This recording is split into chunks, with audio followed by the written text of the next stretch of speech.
வட்டிக்கு சைன் பண்ண போற நேரம், வட்டிக்காக தன்னுடைய உடம்பில் உள்ள வேலையை சிந்த போற நேரம் நல்ல ருசியா போனான். உலகத்துல ஜொல்லியாக மாப்பிள மாறி வாழையிலும், உலகத்துல பெரிய லட்சாதிபதியாக கைவிட்டு வீசி வாழையிலும் என்ற ஆசையோட போனான். இருந்தாலும் இதெல்லாத்தையும் நினைச்சு கிட்ட பறித்துடும் திரும்பி வந்தார். அல்லாஹ் சொல்றான், இவங்கதான் நப்ச கட்டுப்படுத்துறாங்க. வனஹன் நப்சானில் ஹவா, நப்சு சொல்லுது வட்டி எடு எடு எடு, எங்களையாவது ஒரு மல்பாவை போட்டு தப்பேலும் என்று மனசு உள்ள குறுத்து இவர் அனுப்புது. ஆனா இவர் சொல்றாரு, நீ இன்றைக்கு என்ன அனுப்பி போட்டு கியாமத்தில் நீயே சொல்லி கொடுத்துருவாய். வனஹன் நப்சானில் ஹவா. அல்லாஹ் சொல்றான், இப்படி உலகத்துல சுதந்திர புருஷனாக ஃப்ரீயா தெரியாத காரில் ஏறணுமா, அவங்கள பார்த்தாலே காரூன போல அவரோட தோட்டம். அப்படி சொல்லி வாழ்க்கை பாருங்கத்தான், அவரை பார்த்து எவ்வளவு ஜொலியா இருக்கிறார், ஜொலியா வளர்ந்துதான் அல்லா சொல்றார். அவங்க போற ரோடு இருக்குது, மிச்சம் தூரம் இல்லை அவங்களோட ஜொலி, அது பேர நரகம் தொடங்க போகிறார். ஃபஇன்னல் ஜஹீம ஹியல் மஅவா ஃபஇன்னல் ஜன்னத ஹியல் மஅவா. யார் யாரு அதாவது பாவங்கள் இருந்து தன்னை தப்ப வச்சு பாவங்கள் நடக்கிற நேரம், அடே பாவம் ஒன்று நடக்குது, இது நான் செய்யக்கூடாது என்று தன்னை தடுக்கிறாரோ, அல்லாஹ் சொல்றான், மற்றவர்களை பார்க்கிற நேரம் விளங்கும், இந்த பைத்தியகார மனுஷன் இவருக்கு வாழ தெரியாது, இவ்வளவெல்லாம் கையில காசெல்லாம் கிடைச்சும் இப்படியெல்லாம் வழிகளெல்லாம் தொடர்ந்துட்டும் இப்படி வாழாம அனுபவிக்க தெரியாத படேராக இருக்கிறாரே என்று எல்லாரும் சொல்லுவாங்க. அல்லாஹ் சொல்றான், தீண்டாரியே பயனுள்ளவனே, நீ உறுதியாக இரு, நீ இன்னொரு காலை தூக்கி வச்சா உனக்கு சுவர்க்கம் இருக்கு. ஃபஇன்னல் ஜன்னா ஹியல் மஅவா. மத்தாயம் அல்லாஹ் சொல்றான், இது ஒரு பயத்தோட போறது, எல்லாத்தையும் ஹாஹான்னு புழுங்க போகாம அல்லாஹ் ஹலாலாக கொஞ்சமா தந்தாலும் அதை கொண்டு பேருமாக்கி அல்லாஹ் விரும்புகிற வழியில இரவப்பாக கழிச்சு கொண்டு போறாங்களே, இவங்களுக்கு அல்லாஹ் சுவர்க்கக்கூடிய வழி வச்சிருக்கிறார். இன்னொரு வாழ்க்கை இருக்குது, கோடிக்கணக்கான பேர் அந்த ரூட்ல போய்த்து கொண்டிருக்கிறார். கோடிக்கணக்கான பேர் காபிர் இல்ல, காபிர் எப்படி வந்த ரூட்ல தான், முஸ்லிம்கள்ல கோடான கோடி பேர் போய்த்து கொண்டிருக்கிறாங்க. அல்லாஹ் சொல்றான், அவங்கள புட்டிக்கு இல்லாது அம்மாமன் தவா, யார் உலகத்துல பெரிய குழப்பம் பண்றாங்க.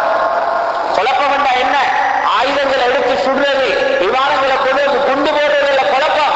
குழப்பம் என்றா அல்லாஹ் சொன்னதை காலால எரிஞ்சு போட்டு அவனுக்கு இஷ்டப்படி நடக்கிறதா உலகத்தில் இருக்கிறார். அம்மாவன் தாவா எவ்வளவு தெளிவா அல்லாஹ் சொல்றான்டா, வாக்கரல் ஹயாத் துன்யா, உலகத்தினுடைய வாழ்க்கையில தான் இங்கதான் வாழணுமா, ஜொலி பண்ணோனும் இங்கதான் வாழ்றா, நல்லா அனுபவிக்கும் மச்சா, அப்படியேமா கூட்டாளிமா நல்லா அனுபவிக்கும். அங்கதானே கஷ்டப்பட்டு வந்தோம்.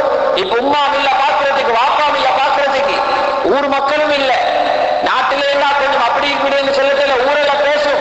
இப்ப எங்கட கையெல்லாம் திறந்துட்டு இருக்குது, நல்ல தொழிலா போண்டா இங்க. அல்லாஹ் சொல்லா தொழி பார்த்து உலகத்தில் இருக்கான்.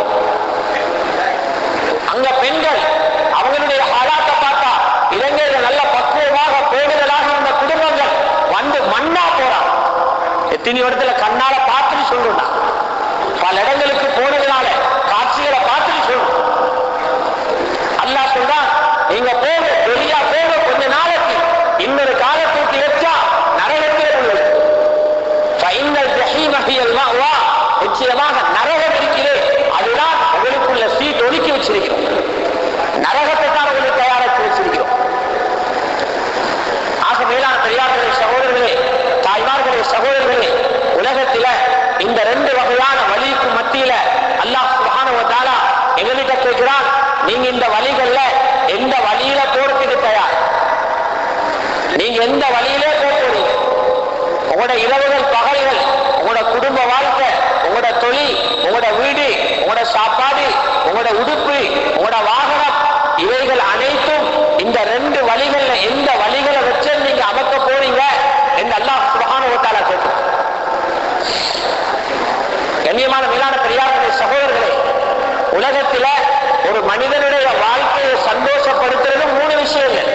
ஒரு மனிதனுடைய வாழ்க்கையில கவலையை உண்டாக்குறது மூணு விஷயங்கள். ஒரு மனிதனுடைய வாழ்க்கையில எது சந்தோஷத்தை உண்டாக்கும்? ரசூலுல்லாஹி ஸல்லல்லாஹு அலைஹி வஸல்லம் சொன்னாங்க, நிறைய பேரு சகுனம் பார்க்கிறான், இதுல துர்க்குறி இருக்குது, அதுல துர்க்குறி இருக்குது. அந்த நாளையில போகப்படாது, இந்த நாளையில் சாப்பிடப்படாது, அந்த நாளையில குடிக்கப்படாது அப்படி என்று சொல்லி ஒவ்வொரு விதமான சட்டங்களை விஷயங்களை வச்சிருக்கிறார்.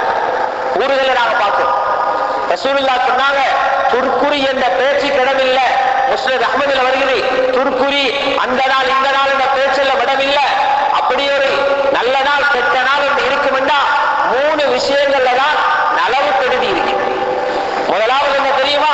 ஒரு மனிதனுடைய வீடு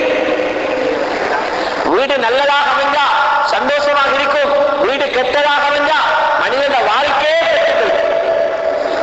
இரண்டாவது ஒரு மனிதனுடைய மனைவி, மூன்றாவது ஒரு மனிதனுடைய வாகனம் சொன்னாங்க ரசூலுல்லாஹி ஸல்லல்லாஹு அலைஹி வஸல்லம்.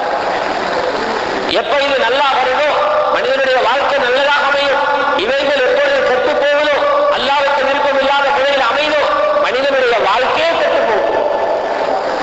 அதனால் கண்ணியமான சகோதரர்களே, பெரியார்களே, நல்லா சிந்தனை பண்ணி பாருங்க. உங்களுக்கு நிம்மதியான சந்தோஷமான வாழ்க்கையை அல்லாஹ் கையுக்கு முன்னால தந்தும் யூதர்களை அந்நியர்களை பார்த்து அவங்க வாழ்றது போல வாழ வைத்து எத்தனையோ சகோதரர்கள் விளங்காமலே ஹராத்திர வைத்து விழுகிறத பார்க்கும்.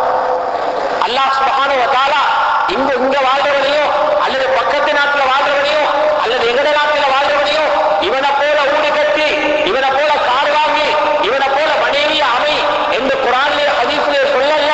உங்களுக்கு எல்லா விஷயத்திலே முன்மாதிரி ஹஜ்ரத் ரசூலுல்லாஹ் என்று அல்லாஹ் சொல்றார். ஒரு தேவையை பூர்த்தி செய்ய இங்க வந்தோம் என்றாலும் தீனில மண்ணை போட்டு கூடாது. பணத்தால நாசமான கூட்டத்தை பார்க்கிறோம். பணத்தால நாசமான இந்த மேற்கத்திய வாதம் இருக்கிறது. என்ன சொல்றார்? பணத்தால வாழ என்றால் பணத்தால பைத்தியகாரனாய், பணத்தால நிம்மதியை இருந்திருக்கிறான், வீட்டால நிம்மதியை இருந்திருக்கிறான், மனைவியால் நிம்மதியை இருந்திருக்கிறான். நிம்மதியை அடையணும் என்றா எந்த நோயும் கஷ்டமும் இல்லாதவங்க எங்க இருக்கும்? பக்கத்து நாட்டிலே இருக்கணும். பெரிய பெரிய பைத்தியாரும் எங்கட நாட்டிலே இல்லாதவனெல்லாம் இங்கே இருக்கிறான். காரணம் பணம் நிம்மதிக்குள்ளதல்ல, பணம் தேவையை பூர்த்தி செய்ய லேசாக பாவத்தை தரப்பட்டது. கண்ணியமான சகோதரர்களே, பெரியார்களே, தாய்மார்களே, சகோதரர்களே, ஹஜ்ரத் ரசூலுல்லாஹி ஸல்லல்லாஹு அலைஹி வஸல்லம் எங்கள் அனைவர்களுக்கு முன்மாதிரி நபியை போலதான் எங்கள் வாழ்க்கையோடு தொழுகையில மட்டுமில்ல ரசூலுல்லாஹ், நோம்பு பிடிக்கிறதுல மட்டுமில்ல ரசூலுல்லாஹ், செலவன் அதுக்கு சண்டை ஓடுவான். ரசூலுல்லாஹ் மாதிரி விடு செய்யும், ரசூலுல்லாஹ் மாதிரி தொழுவோம், ரசூலுல்லாஹ் மாதிரி நோம்பு பிடிப்போம், ரசூலுல்லாஹ் மாதிரி சூரா ஃபாத்திஹா ஓடுவோம், எல்லாம் செய்வான். பிசினஸ் நடந்து பார்த்தா அவர் எடுத்தீங்க வீட்டை பார்த்தா அபூ ஜஹல் மாதிரி பிசினஸ், உத்பா ஷைபாவுடைய தொடர்பை போறவங்க வேற. இதுல மட்டும் ரசூலுல்லாஹ், அதில் எல்லாம் வேறையாக ரசூலுல்லாஹ். அல்லாஹ் கேட்கிறான் இவங்களுக்கு, அஃபதுமினூன பிபாதில் கிதாப் வ தக்ஃபுரூன பிபாத், நீங்க குர்ஆனில ஒரு பகுதியை மட்டும் நம்பி மற்றதை மறுக்கிறீங்களா? இது மிக கேடு கெட்ட விஷயம் என்றார். கண்ணியமான சகோதரர்களே, பெரியார்களே, தாய்மார்களே, சகோதரிகளே, அல்லாஹ் தஆலா ஹலாலான எவ்வளவோ தொழில்களை வச்சிருக்கிறார்.